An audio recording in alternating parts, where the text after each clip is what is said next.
Graça e paz. Estamos lendo a carta do apóstolo Paulo aos Colossenses e vamos continuar. Vamos ouvir a leitura do capítulo 4,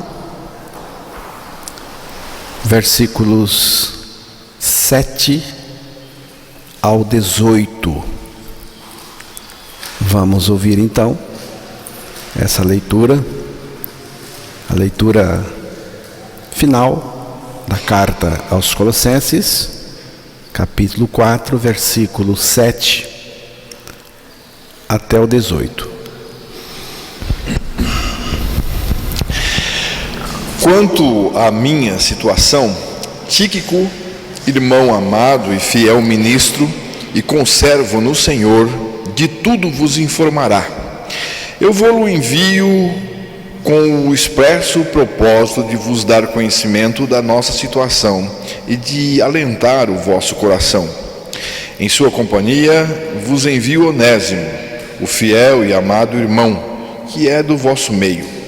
Eles vos farão saber tudo o que por aqui ocorre. Saúda-vos Aristarco, prisioneiro comigo, e Marcos, primo de Barnabé, sobre quem recebestes instruções. Se ele for ter convosco, acolhei-o. E Jesus, conhecido por justo, os quais são os únicos da circuncisão que cooperam pessoalmente comigo pelo reino de Deus. Eles têm sido o meu lenitivo. Saúda-vos Epáfras, que é dentre vós servo de Cristo Jesus, o qual se esforça sobremaneira continuamente por vós nas orações, para que vos conserveis perfeitos e plenamente convictos em toda a vontade de Deus. E dele dou testemunho de que muito se preocupa por vós, pelos de Laodiceia e pelos de Hierápolis. Saúdo-vos Lucas, o médico amado, e também Demas. Saudai os irmãos de Laodiceia e Ninfa e a igreja que ela hospeda em sua casa. E uma vez lida essa epístola perante vós, providenciai porque seja também lida na igreja dos laodicenses e dos de Laodiceia. Lede-a igualmente perante vós. Também dizei a Arquipo: atenta para o ministério que recebeste no Senhor, para o cumprires. A saudação é de próprio punho. Paulo, lembrai-vos das minhas algemas. A graça seja convosco. Que Deus revele a sua palavra aos nossos corações. Durante 9 meses estivemos aqui lendo esta carta de Paulo aos Colossenses. E hoje vamos terminar as leituras, meditações nesta carta, mas depois a gente volta nela, porque é a palavra de Deus, inesgotável, infinita palavra de Deus. No final desta carta aos Colossenses, Paulo, como vocês viram na leitura, ouviram, destaca a importância de alguns de seus companheiros na obra do Senhor.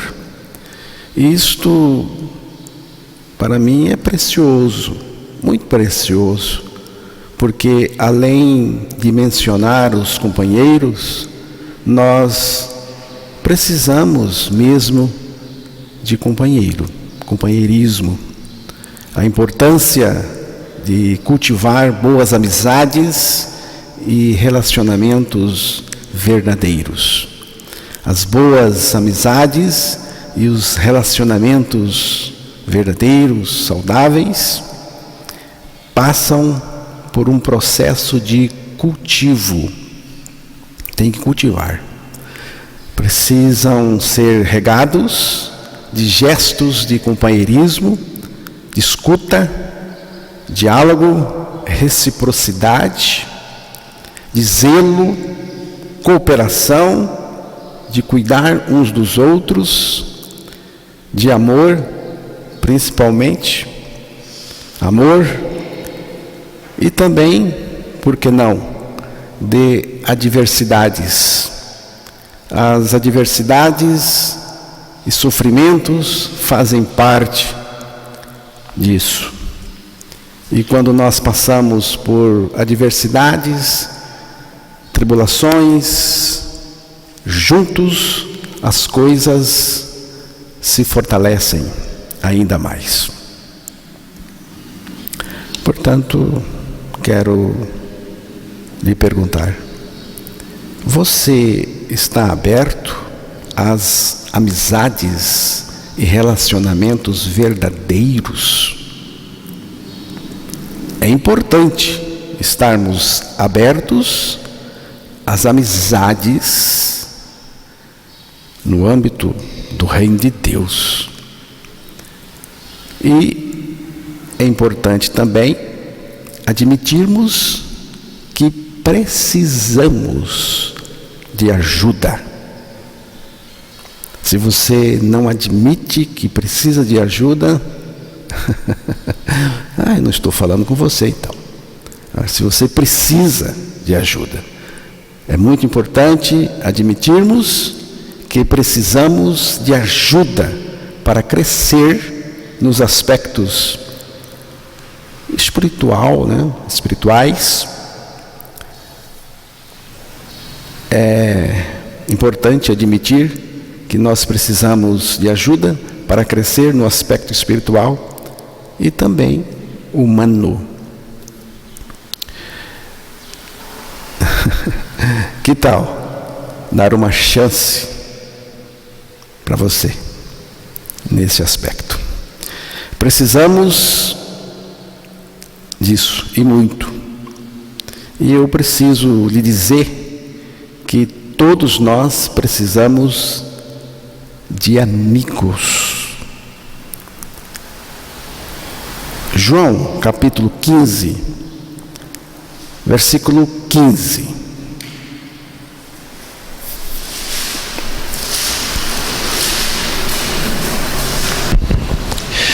Já não vos chamo servos, porque o servo não sabe o que faz o seu senhor, mas tenho-vos chamado amigos, porque tudo quanto ouvi de meu Pai vos tenho dado a conhecer.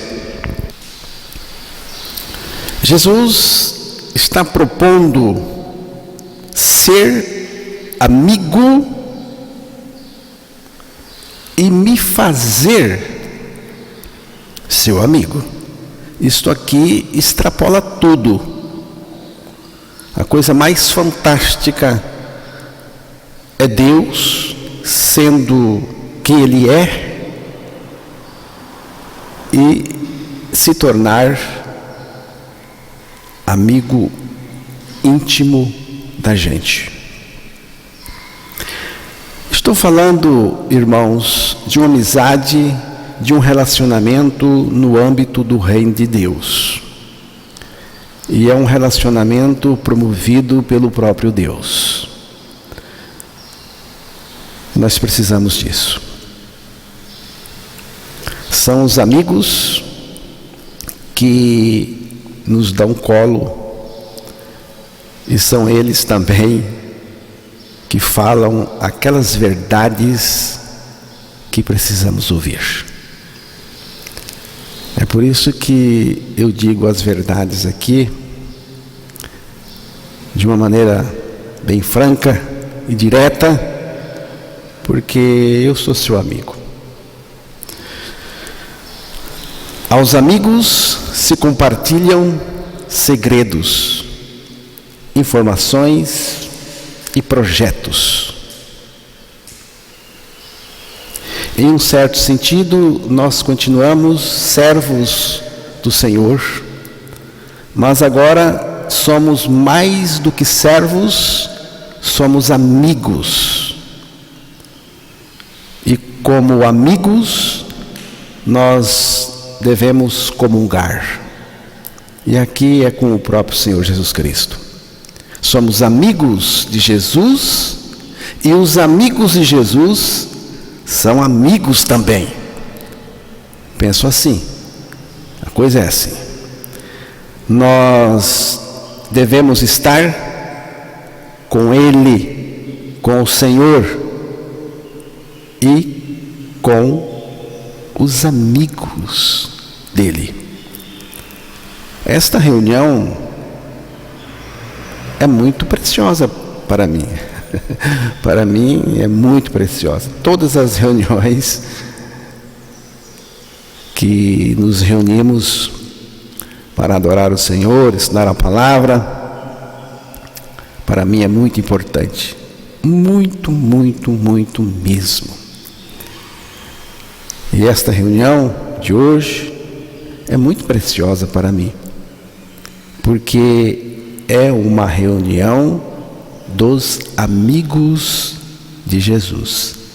Você é amigo de Jesus, não é? Eu creio que você é um amigo de Jesus. A reunião é uma reunião dos amigos de Jesus.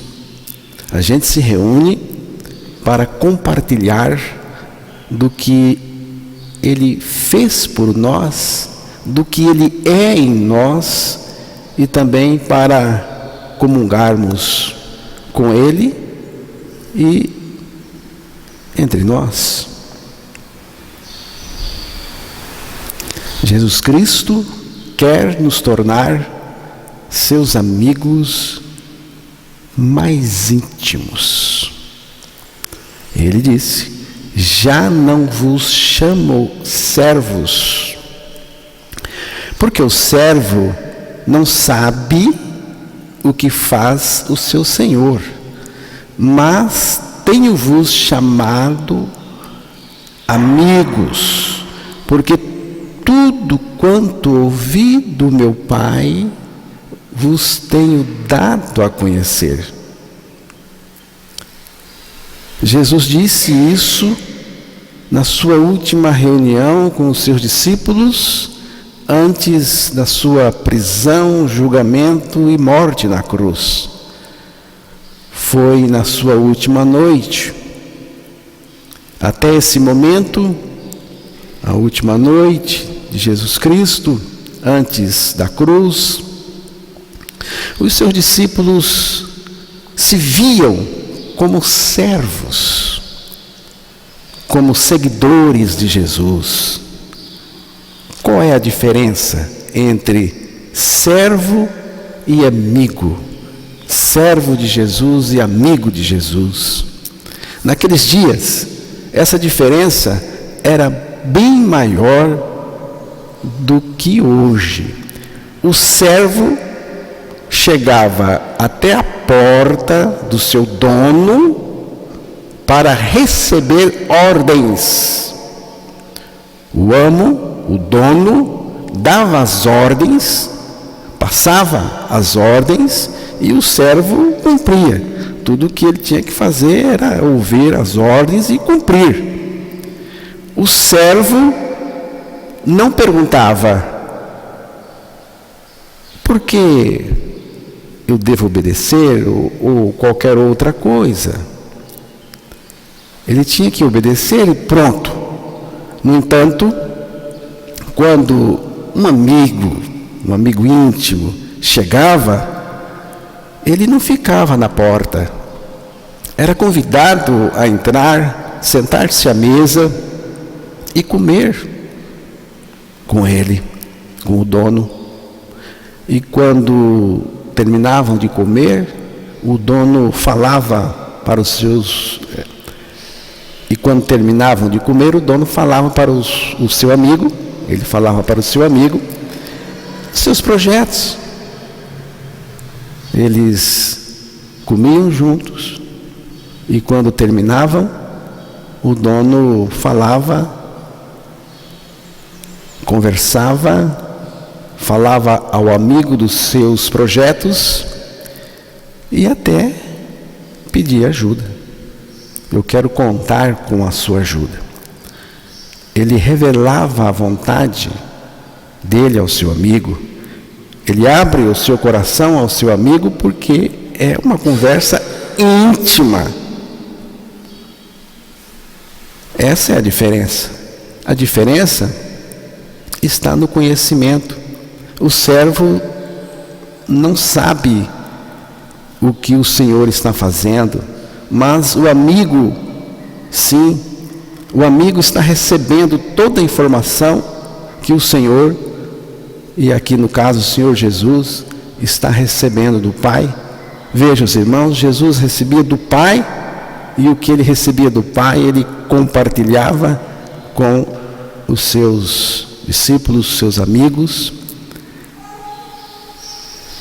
Cristo veio para que nós pudéssemos conhecê-lo e ter intimidade com Ele. Intimidade com Ele. Isto aqui não é religião, irmãos. Não confundam as coisas. Não é exercício religioso. É evangelho, intimidade com o Senhor. Ele veio para nos fazer amigos íntimos dele, para que nós pudéssemos conhecê-lo. O projeto de Deus visa nos envolver numa boa amizade, porque tem amizade que não é boa. Num relacionamento verdadeiro com o seu filho. Primeira carta aos Coríntios, capítulo 1, versículo 9.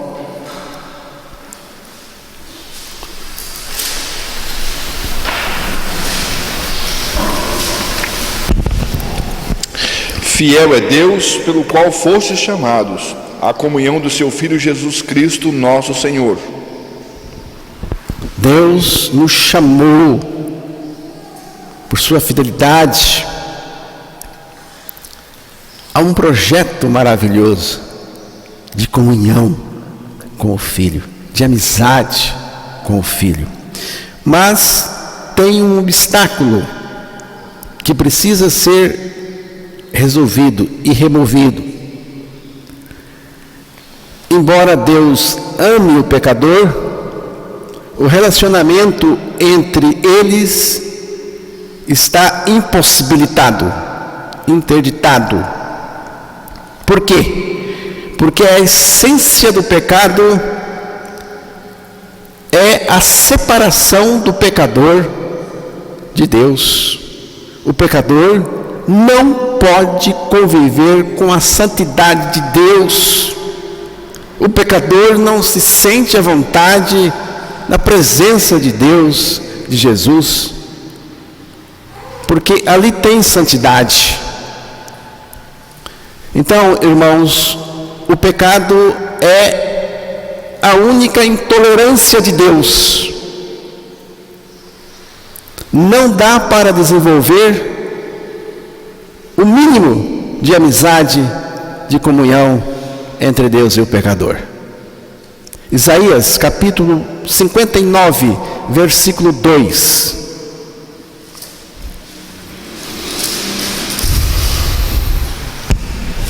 Mas as vossas iniquidades fazem separação entre vós e o vosso Deus, e os vossos pecados encobrem o seu rosto de vós, para que vos não ouça. Tem uma separação entre Deus e o pecador. E essa separação chama-se iniquidade, que é a fonte, a natureza pecaminosa e pecadora da pessoa. É o pecado, é o fruto dessa natureza. Deus está dizendo: você não pode passar para o meu lado, não insista, não tem jeito. Tem que ser resolvida a questão do pecado, e é aqui que entra a cruz do Calvário. Na cruz, Cristo nos identificou com Ele. Fomos identificados, crucificados e mortos. E essa morte com Cristo, em Cristo na cruz, é é uma morte para o pecado. É uma morte para sermos livres do pecado e livres verdadeiramente. Morremos para o pecado quando de sua ressurreição nós também fomos ressuscitados juntamente com Cristo, ganhamos a vida dele e ele mesmo vem viver em nós, dentro de nós, a sua vida justa e santa. Agora sim, agora tem vida, agora tem libertação, agora tem comunhão, porque a comunhão começa nesta vida que ganhamos do Senhor. Agora não estou falando de exercício religioso. O exercício religioso cansa. A pessoa fica exausta, cansada. Uma coisa não tem nada a ver com a outra. Agora vamos destacar a leitura. Porque a leitura fala disso que eu falei agora. A partir do versículo 7 do capítulo 4 de Colossenses, Paulo começa a evidenciar esse relacionamento, essa amizade, essa parceria no âmbito do reino de Deus. Isto, para mim, é muito precioso. Paulo faz uma lista de nomes de pessoas envolvidas nesse projeto de Deus de nos fazer amigos. Cada pessoa, ele tem um elogio para fazer. A maioria. Ele tem um elogio a fazer. Ele cita o nome e faz um elogio. Não é fuxico, não é tititi. Isso não ajuda nada, só atrapalha. E no versículo 7, ele começa com Tíquico. Paulo o chama de irmão amado e fiel ministro e conservo no Senhor. Que coisa preciosa. É um emissário de Paulo aos Colossenses. Foi enviado para informá-los acerca da sua real situação na prisão e também para alentar o coração dos irmãos. E também, provavelmente, como portador desta carta. Onésimo, versículo 9. Paulo faz um elogio carinhoso a esse irmão, chamando-o de fiel e amado irmão, que era da cidade de Colossos. Onésimo foi enviado com Tíquico como o seu companheiro. Você vê que Paulo, ele entendia a importância de um companheirismo no âmbito do reino de Deus. E diz: eles vos farão saber tudo o que por aqui ocorre. Tem um detalhe acerca de Onésimo, que Onésimo era um escravo que fugiu do seu senhor. O senhor dele chamava-se Filemon. Tem até uma carta. Paulo teve que escrever uma carta por causa disso, porque Onésimo fugiu, Filemon tinha crido na palavra, e Onésimo fugiu, foi parar em Roma, pelo jeito, e escravo fugitivo naquela época, o negócio era feio. Se fosse apanhado, poderia ser morto na hora. Era marcado. E ele corria risco de vida. De uma maneira, teve contato com Paulo. O que acontece? Ouviu o Evangelho, nasceu de novo. Paulo conhece a história. Paulo disse: agora eu vou ter que mandar você de volta ao seu Senhor. Só que vocês são nascidos de novo. Essa conversa agora tem que ser outra. Aí Paulo escreve a carta de Filemão. Aristarco e Marcos, primo de Barnabé, e Jesus o justo. Não é o nosso Jesus. Não é o nosso Jesus. Aqui é outro Jesus, um irmão. O nome Jesus era até comum na época.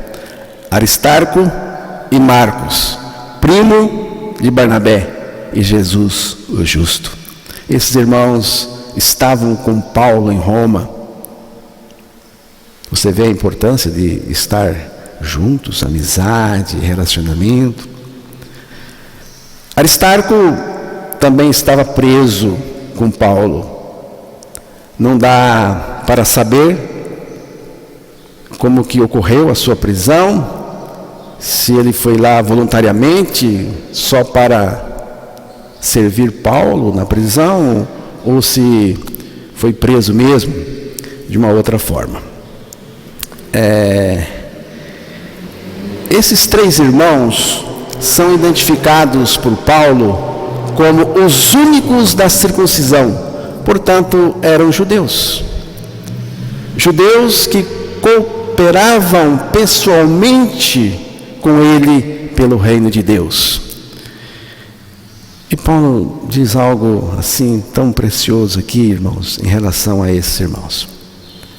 Ele diz: eles têm sido o meu lenitivo. Lenitivo. Eles têm sido o meu conforto. Um amigo é um conforto. Amigo de verdade. Conforto, consolação, bálsamo. Um refrigério para mim. É bom lembrar que Marcos foi o pivô de uma forte discussão que Paulo teve com Barnabé. Por quê? Estavam indo juntos em uma viagem missionária, mas Marcos voltou do caminho. Voltou do caminho. A razão por que ele voltou, não sei. Ele era um jovem. Não sabemos o motivo dele ter voltado. Mas Paulo não gostou. Paulo não gostou. E em uma outra ocasião, Paulo não quis levar Marcos. Ele não quis. E o tio Barnabé engrossou com Paulo. Ele disse: não, nós vamos levar sim. Paulo disse: não vou levar. Ele já voltou uma vez, não levo não. Barnabé disse: tem que levar. E Barnabé encarou Paulo. E eles discutiram. E foi uma discussão forte, a ponto de dividirem ali. Barnabé foi com Marcos e Paulo vai com Silas. Mas você vê que nova criatura não tem essa história de mágoa. Eu estou nervoso com aquele irmão, ele falou umas coisas para mim. Isso passa. Isso não é guardado no coração. Nova criatura tem perdão, tem misericórdia, tem graça, tem amor. E você vê que Paulo se refere a Marcos de uma maneira tão carinhosa. Diz: Marcos, você é a minha consolação, rapaz. Você é o meu conforto, o meu lenitivo. É assim que ele se refere com alguém que teve uma discussão. E ainda recomenda Marcos. Paulo ainda recomenda Marcos, dizendo: se ele for ter convosco, acolhei-o. Epáfras, versículos 12 e 13. Epáfras tem sido identificado com os Colossenses desde o início. Colossenses capítulo 1, versículo 7. Segundo fostes instruídos por Epáfras, nosso amado conservo, e quanto a vós outros, fiel ministro de Cristo. A mensagem que Epáfras levou a Colossos deu origem à igreja dos Colossenses. Então, irmãos, sobre esse Epáfras aqui, Paulo chama de servo de Cristo Jesus, o qual ele diz se esforça sobremaneira por vós nas orações, para que os colossenses fossem conservados perfeitos e convictos em toda a vontade de Deus. Prestou atenção? Em toda a vontade de Deus. Porque é a vontade de Deus que tem que prevalecer. E dele dou testemunho que muito se preocupa por vós e pelas igrejas da vizinhança. Epáfras formou-se na escola de Paulo, estilo, ensino e teologia. Era um irmão muito bem preparado. No versículo 14, ele fala de Lucas, o médico amado, e também de Demas. Irmãos, eu gosto tanto aqui dessa maneira como ele se refere a Lucas. Lucas, o médico amado, e também Demas, era um outro irmão. Versículo 14. Lucas tinha um relacionamento muito forte com Paulo. Esse irmão deveria ser mesmo um amor de pessoa. Paulo chama de médico amado. Ele escreveu o Evangelho de Lucas e escreveu também Atos dos Apóstolos. Paulo também menciona Demas. Mas você reparou que Demas não tem nenhum elogio? Paulo não fez nenhum elogio e também não fez nenhuma crítica. Ele não fez nenhuma crítica. Ele só citou o nome. Demas. Demas. Quem é Demas? Segunda carta a Timóteo, capítulo 4, versículo 10.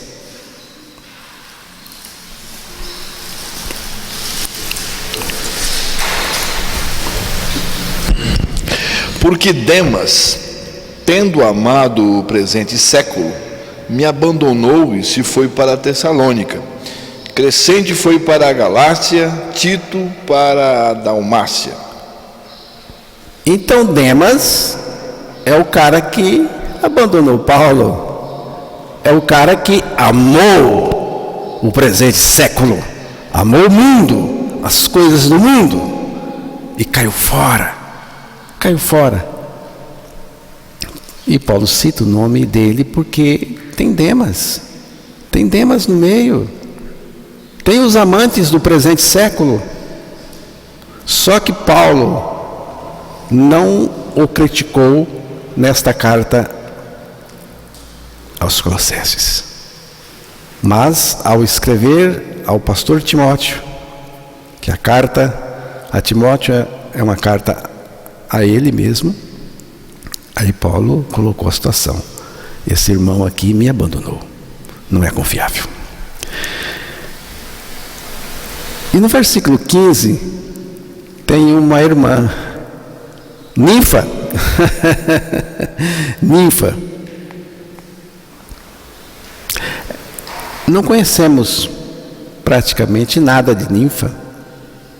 Ninfa quer dizer noiva. Esse nome aqui significa noiva.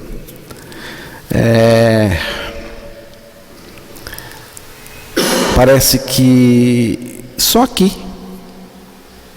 nesse texto, aparece o nome Ninfa.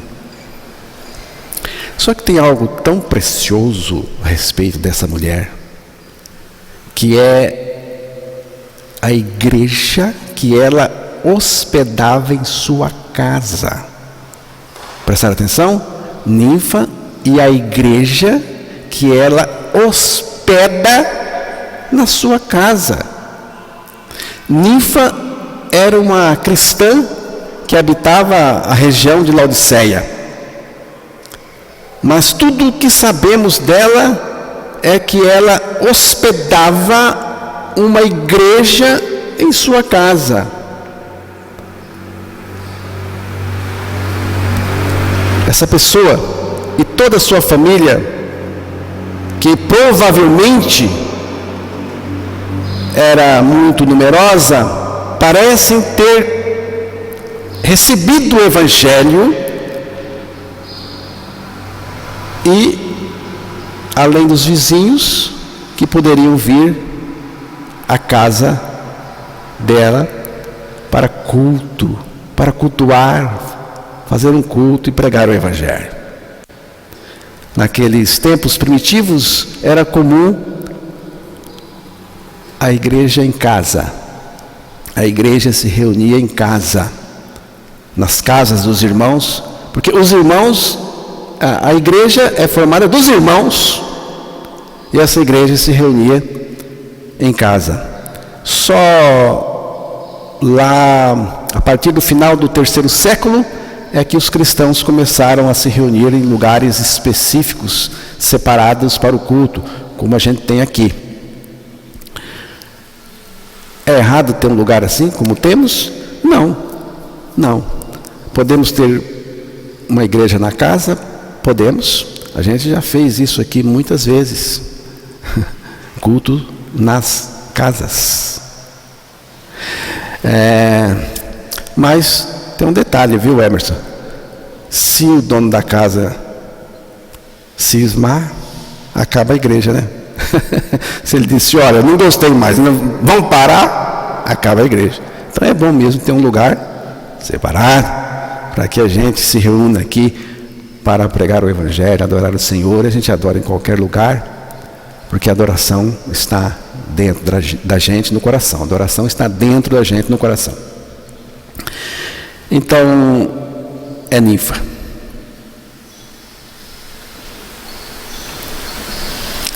No versículo 16, nós temos aí uma recomendação para que a carta fosse lida a todos. E no versículo 17 temos aí um arquipo. E gostaria que você prestasse atenção nesse irmão, porque Paulo faz uma observação. Ele exorta esse irmão. Ele faz uma recomendação a esse irmão. Ele diz: atenta para o ministério que recebeste no Senhor, para o cumprires. Você já pensou? A carta ia ser lida para todos. Em voz alta, irmão Zé Rabelo, a carta ia ser lida. O pessoal ia se reunir, a carta ia ser lida e todo mundo ia ficar sabendo dessa exortação que Paulo fez ao irmão Arquipo. Eu não sei se esse irmão estava meio lento, eu não sei, ou não, poderia ser que não estivesse acontecendo nada com ele, e Paulo quis fazer uma exortação para que ele fosse mais ainda, se envolvesse mais ainda, mas pode ser que ele estivesse meio cá e meio lá. E Paulo diz assim: atenta, meu irmão, para o ministério que recebeste do Senhor, para o cumprires. E você acha que o Espírito Santo está falando com quem hoje? Está falando comigo. Está dizendo para mim ficar atento ao ministério que Ele me deu, que o Senhor me deu, para eu fazer. Para você também. Fica atento, meu irmão. O Senhor te deu alguma tarefa. Tenho certeza que Ele te deu. Mas você pode não estar desenvolvendo. Não, eu não vou me envolver. Ó, a observação aqui. É para você. Atenta para o ministério que recebeste no Senhor para cumprires. É com você. A tarefa que você tem que cumprir na congregação.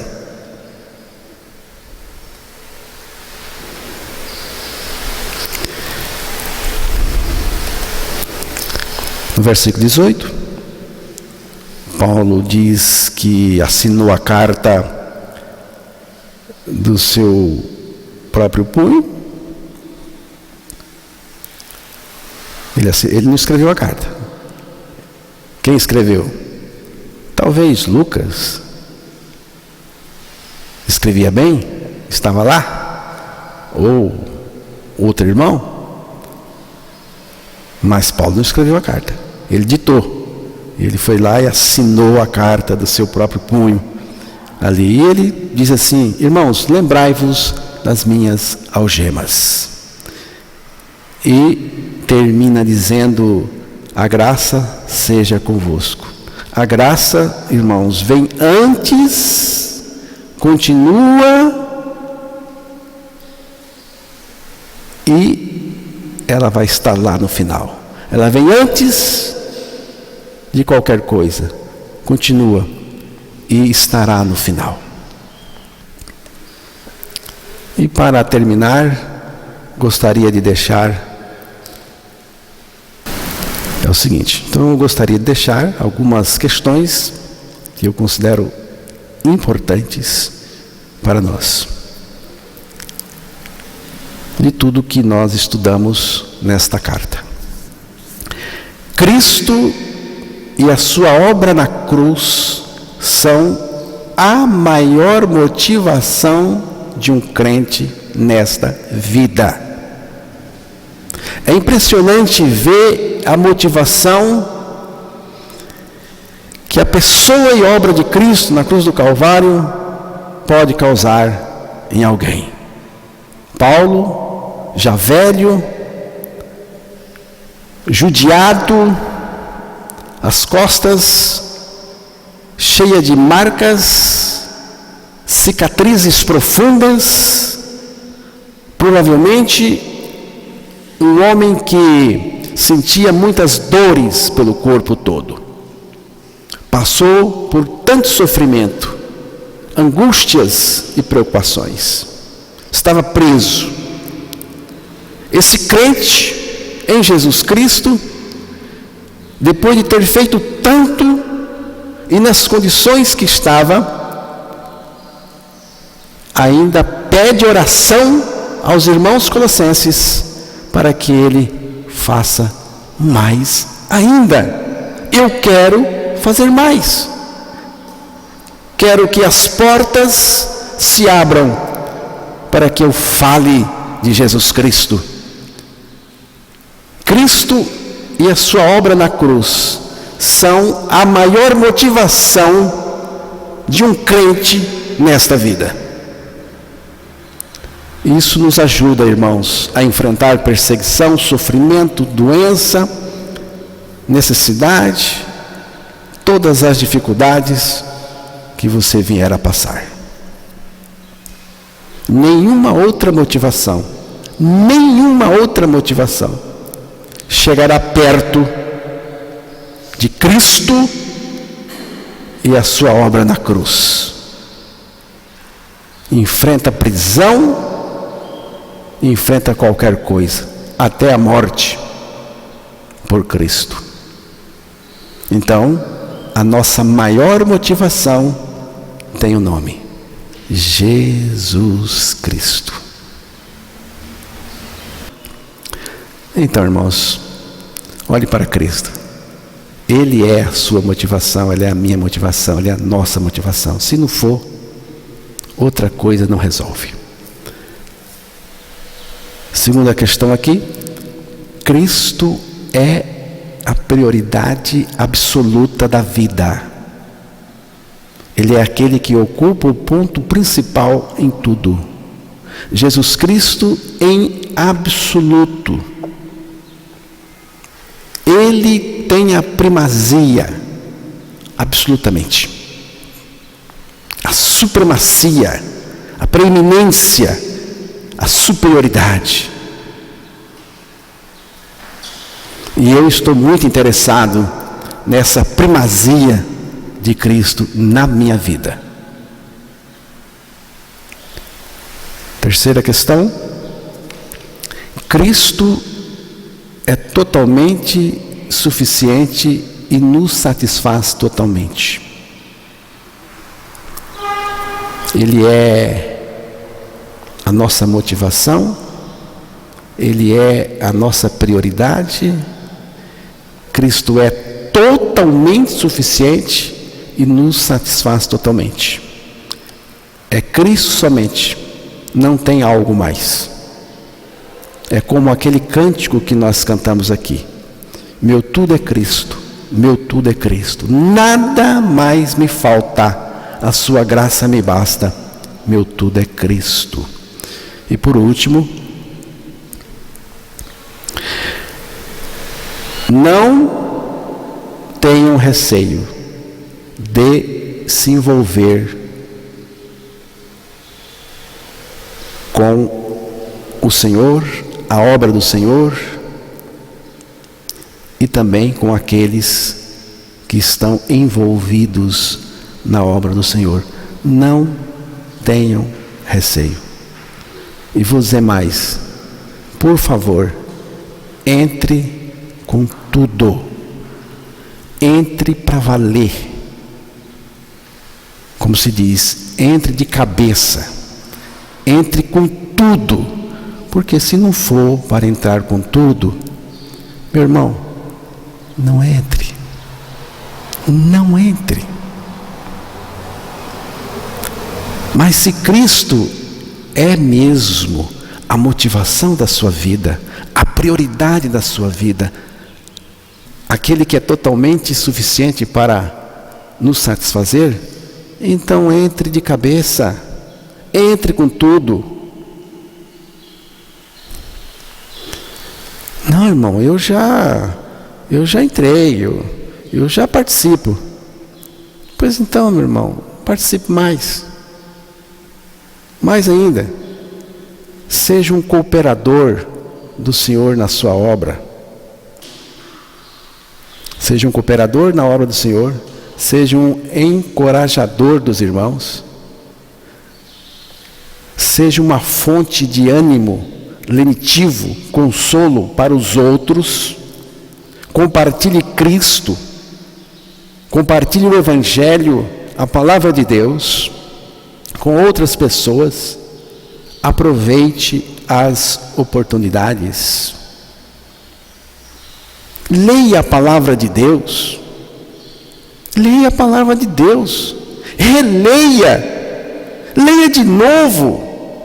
De novo. De novo. Ore com perseverança, vigiando e agradecendo por tudo. Fale mais das qualidades das pessoas do que dos defeitos das pessoas. Como Paulo fez. Aprenda com outras pessoas. Seja um aprendiz. Seja um aprendiz. E vamos que vamos. Até o final. Até o último dia. Até o dia em que Jesus Cristo vier nos arrebatar, nos levar para Ele.